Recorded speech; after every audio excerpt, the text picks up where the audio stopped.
A tale about life in the freezing South Pole. But these tales melt the hearts of children in Singapore.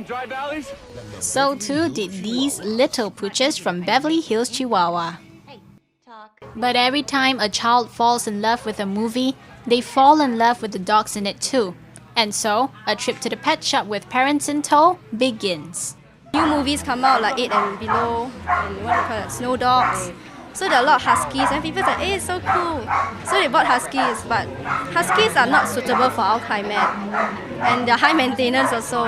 So they end up giving up the husky or abandoning it. Like now when I come to SPC, I see a lot of huskies all the time. And now the new Beverly Hills Chihuahua is out.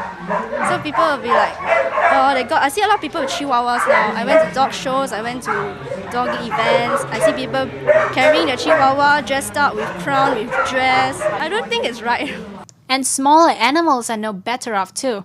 When G-Force hits screens here, guinea pigs may well hit homes too. I'm very sure they'll be expecting guinea pigs soon. Because in G-Force you see the guinea pigs that's so cute, it can do so many things, but a lot of them don't really know what kind of temperament the animals has before they got it.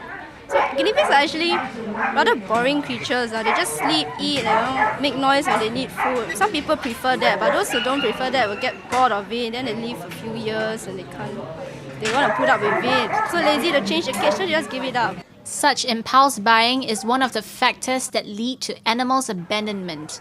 Another factor, the animal's behaviour. Generally, it would be like barking.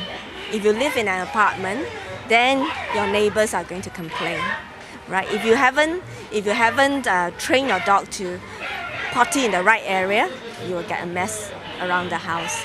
If you haven't provided your dog with sufficient physical and mental exercise, you may get chewing and digging, and then you get frustrated. By then, the owner doesn't know what to do, and then it becomes too much work for them to try to address the issue, and they give up the dog. Let me do a very simple game with you, all right?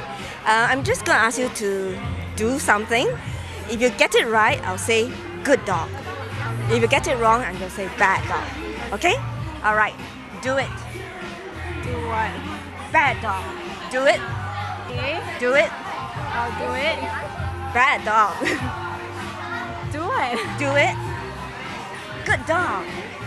You didn't know what I was asking, right? And the dog is basically doing the same thing. It's asking you, what is this noise that's come? What do you want me to do? According to the trainer, corporal punishment is a passé form of discipline. Now, it is more about encouragement when it comes to treating a dog's unwanted behaviour. You don't want A, you must build B, an alternative. So if a dog that jumps, you have to understand first, why is it jumping? Dogs jump because they want attention. So if I don't want jumping, one thing is you take away what they want. So you take away their attention. They jump, you go.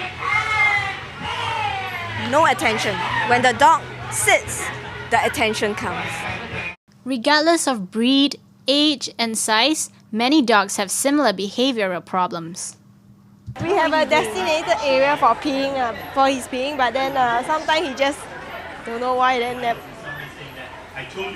they never use the tray. When we're home, she's fine, But once we step out of the home, she will start urinating. Kind of like in the middle of the night, she will urinate too. Yeah, so regardless of how we punish her, she will do the same thing. To nip the problem in the bud and prevent the situation from escalating into abandonment, any pet should be trained the moment they are brought home. 5-year-old dog was brought in, a toy breed, and they were giving that up because it bit them.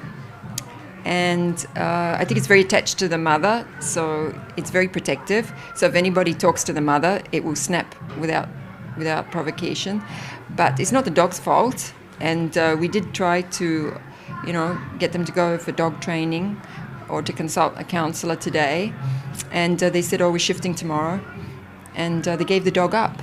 And the dog is so attached to the mother, I think the mother's going to be seriously affected by it. And we can't keep a dog that bites.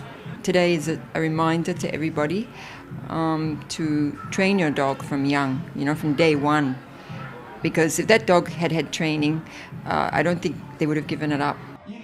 As the saying goes, a dog is a man's best friend, and it will stay that way when owners continue to love their dogs despite their problems.